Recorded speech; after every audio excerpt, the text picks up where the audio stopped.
sahabat Jatim News Podcast, selamat pagi, siang, sore, selalu semangat. Bersama saya Dr. Ica di Face to Face with Dr. Ica. Sekarang kita sambut juga Dr. Wina lagi. Halo. Dokter ikutan dong Face to Face bareng yuk. Yuk. Dokter di situ ya. Face to Face bersama Dr. Ica. Dok, ini tema yang kedua. Dokter, ini kan sekarang di era yang baru ini ada yang namanya penuaan ya dokter ya. Khususnya wanita, saya kan juga menjelang nanti yang harus perawatan banyak dan juga mungkin teman-teman di sini. Bagaimana dokter mengenai penuaan? Apa sih dok sebetulnya penuaan itu?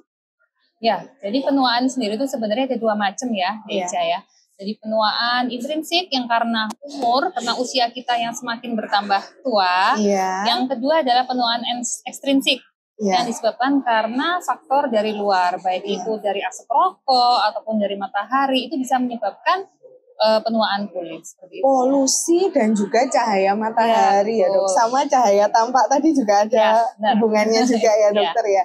Dokter, kalau yang dari dalam tadi itu berarti dari dalam tubuh kita ya? Dari sel sesuai usia kita ya, sel-sel juga makin menurun fungsinya, jadi ya itu yang disebut penuaan. Dan regenerasi tentunya ya dokter. Kalau yang bisa kita lihat dok dengan kasat mata, apa saja dok gejala-gejalanya atau tandanya dokter, apa saja? Biasanya kalau orang menua kita bisa lihat dari kulit wajahnya ya deh. Jadi kulitnya ada tampak kerutan, ya, terus tampak kulitnya jadi lebih kering, warna kulit tidak rata, pori-pori juga agak membesar seperti itu. Pori-pori membesar berminyak juga dok nanti atau enggak? Tergantung tipe kulitnya. Tergantung tipe kulitnya ya, jadi tidak selalu yang pori-pori besar itu akan berminyak ya dok. Intinya itu tadi, kalau penuaan, bahasa kerennya apa dok penuaan itu dok? Penuaan apa nih? Penuaan yang ekstrinsik yang matahari itu ya? Itu photo aging. Photo aging ya dok, nah itu biar hits nih dok, photo aging. Dok, terus apa saja yang membuat kita supaya tidak terjadi photo aging? Kan kalau dari dalam nggak mungkin bisa ya dok, karena usia kita selalu bertambah. Tapi kalau yang dari luar, apa saja harus kita proteksi? Seperti apa dok? Ya jadi itu bisa kita cegah sebenarnya. Kalau yang ekstrinsik ya, jadi kalau yang intrinsik jelas tidak bisa kita cegah ya. Betul. Cuman untuk mengurangi keparahan dari yang ekstrinsik, sebaiknya kita menggunakan seperti tabir surya, sunscreen ya. Itu juga pencegahan ya dokter ya? Itu masuk pencegahan. Kemudian mungkin menggunakan bahan-bahan yang menutupi seperti, jadi jangan salah, jadi photo aging itu tidak selalu di wajah. Jadi kulit yang terkena pajanan matahari di tangan ataupun kaki yang nggak pakai kaos kaki terlihat, itu juga bisa terkena photo aging. Itu juga harus diberikan proteksi tabir surya tadi ya dok ya? Tabir surya. Kalau tanda-tandanya apa dok? Penuaan itu tandanya apa? Ya tadi kulit ada kerutan, kemudian ada warna kulit yang tidak rata, kemudian juga kulit jadi lebih kering, kemudian ini ada juga nih telangiektasis. Telangiektasis itu yang seperti pembuluh darah itu enggak dok? Yang warna merah itu ya, yang kayak jaring-jaring itu. Yang kelihatan kalau kita menggunakan krim-krim terlalu lama mungkin ya, itu juga tampak pada orang-orang yang photo aging. Itu juga tampak. Dok, kalau dilihat dari tadi gejalanya yang kulit kering dok, yang pertama, itu apa yang harus kita lakukan?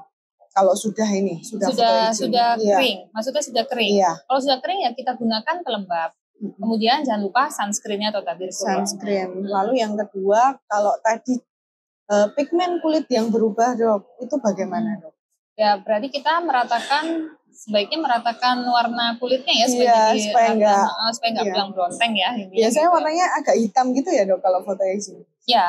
Jadi flek-flek seperti itu ya, tapi tidak selalu hitam sebenarnya pigmennya gitu. Bisa aja dia muncul pigmen yang pigmentasi yang putih. Yang putih. Ya, seperti itu. Itu juga tanda-tanda penuaan kulit sebenarnya. Itu juga. Itu bisa muncul terutama yang terpapar sinar matahari ya dokter ya. Itu kalau yang untuk tanda-tandanya nih dok. Berarti kalau ke dokter spesialis kulit itu baru dilakukan pemeriksaan apa dok? Kalau misalnya dengan adanya photo aging ini? Yang pertama kita lihat pemeriksaan kulit ya, jenis kulitnya apa, kemudian masalahnya apa. Kalau ada masalah photo etching, dia dilihat tingkat keparahannya. Jadi bisa dinilai berdasarkan skor Gloco namanya ya. Ya kalau yang semakin masih sedikit nilainya berarti ya semakin ringan ya. Kalau misalnya yang besar nilai skornya berarti itu semakin parah. Kalau ringan dok, itu biasanya tindakan apa dok? Harus diapain gitu sama dokter spesialis kulitnya? Itu sebenarnya tidak ada nggak ada ketetapan atau peraturannya sebenarnya ya, prosedur yang pasti. Jadi sebenarnya kalau dokter itu kan ibaratnya seni ya, jadi seni dalam mengobati pasien sebenarnya seperti itu.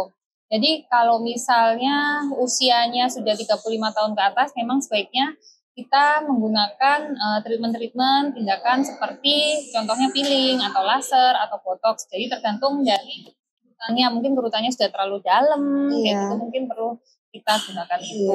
Dan juga sebaiknya usia 35 tahun ke atas itu juga menggunakan krim-krim dari dokter kulit. Karena kalau krim dari luar mungkin itu mungkin bahan aktifnya mungkin kurang untuk bisa mengobati yang photo etching itu. Berarti photo etching itu tergantung dari lapisan kulit mana ya dokter ya? Terapinya ya dokter. Jadi untuk penting supaya tahu ya harus periksa ke dokter spesialis kulit. Karena harus diperiksa dulu lalu diterapi apa selanjutnya begitu ya dokter. Dok, terus mengenai pencegahan tadi sudah ya dok, tabir surya. Lalu untuk pengobatan sudah.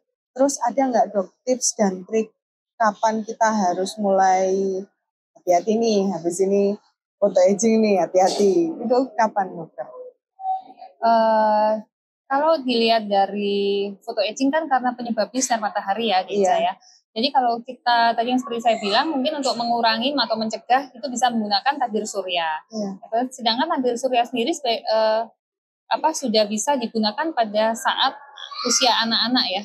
Nah, jadi sebaiknya memang dari usia dini sebaiknya sudah menggunakan tabir surya itu. Jadi usia dini tidak memandang usia berarti dokter untuk pencegahan tidak memandang usia. Wah, banyak banget yang bisa kita tangkap dokter di sini. Dok, sedikit lagi deh. Saya minta tips, kan sekarang kalau di luaran banyak yang jual ya dok ya. Krim untuk pencerah, bahkan krim pemutih ya dok. Yang efeknya kalau awal-awal cepet banget bagus, tapi putih cerah ya. Putih, nggak tahu dok putih atau cerah. Yang pasti kalau kita lihat di media-media sosial beritanya kan sungguh ini ya dok, sungguh memprihatinkan ya, terutama pada usia-usia yang masih produktif sehingga muncul flek-fleknya semakin banyak dari yang awal sebelum pengobatan krem tadi. Bagaimana dok tanggapan dokter? Ya itu kan itu sebaiknya dalam memilih krim yang lebih aman, lebih sesuai untuk tipe kulit sebaiknya memang dikonsultasikan ke dokter spesialis kulit dan kelamin, karena hanya kami yang bisa memahami jenis kulit pasien tersebut seperti itu, dan produk-produk apa saja yang bisa digunakan untuk pasien tersebut. Jadi jangan asal ya dok ya, saran dari dokter jangan asal, karena sesuatu yang instan atau yang belum tentu bagus juga hasilnya memuaskan. Apalagi kalau yang mahal menjamin nggak dokter? Yang mahal kan biasanya harganya ini lebih mahal, saya pasti pilih ini, pasti lebih bagus kandungannya. Gimana dok? Nah itu saya juga agak ini ya. Kan promo-promo nih dok. Ini promo, lagi bulan ini promo, gimana dok? Ya itu sama aja sih sebenarnya ya. Jadi sebenarnya kalau misalnya memang jenis kulitnya memang cocok sama krim tersebut, ya alhamdulillah ya. Tapi kalau tidak cocok, sepertinya banyak yang tidak cocok. Baik dok, yang tidak cocok dulu dok. Saya tanya, ini saya senang banget nih dokter ngomong tidak cocok. Tidak cocok itu seperti apa dok? Biasanya nih kalau pasiennya dokter. Itu yang seperti Ica bilang ya. Jadi muncul flek baru atau fleknya jadi lebih hitam ya. Yang kedua bisa muncul jerawat. Yang ketiga bisa terjadi iritasi atau dermatitis kontak seperti itu. Dermatitis kontak ya, berarti memang karena kontak iritan dari bahannya tadi ya, kontak alergi ya. Dan alergi juga. Memang harus berhati-hati ya dok zaman sekarang. Tidak boleh termakan iklan ya dok. Betul. Terima kasih banyak Dokter Wina. Dari kesimpulan tadi banyak banget info yang bisa kita ambil dari Dokter Wina. Yang pertama foto aging, bahasa keren ya dok, foto aging. Foto aging itu bagaimana pencegahannya? Salah satunya tetap dengan tabir surya, tidak berdasarkan usia, mulai dari bayi boleh pakai. Dimulai dari SPF rendah ya dokter ya? Ya, dari SPF yang rendah. Lalu setelah pencegahan itu dilakukan, sampai kalau terjadi foto aging yang harus kita lakukan adalah konsul ke dokter spesialis kulit dan kelamin. Karena beliau-beliau itulah yang memang ahlinya, yang kompetensi bidang kulit. Lalu terapinya bisa lebih baik, nggak boleh asal, gitu ya dokter. Terima kasih banyak dokter Wina atas waktunya, semoga bermanfaat untuk teman-teman di Jatim News Podcast ini. Begitu semua sahabat Jatim News Podcast, ditunggu selanjutnya video-video dari saya dengan dokter-dokter yang lain. Sampai jumpa di kesempatan berikutnya di Face to Face bersama Dokter Ica. Sekali lagi dok, face to face dok. Face to Face bersama Dokter Ica.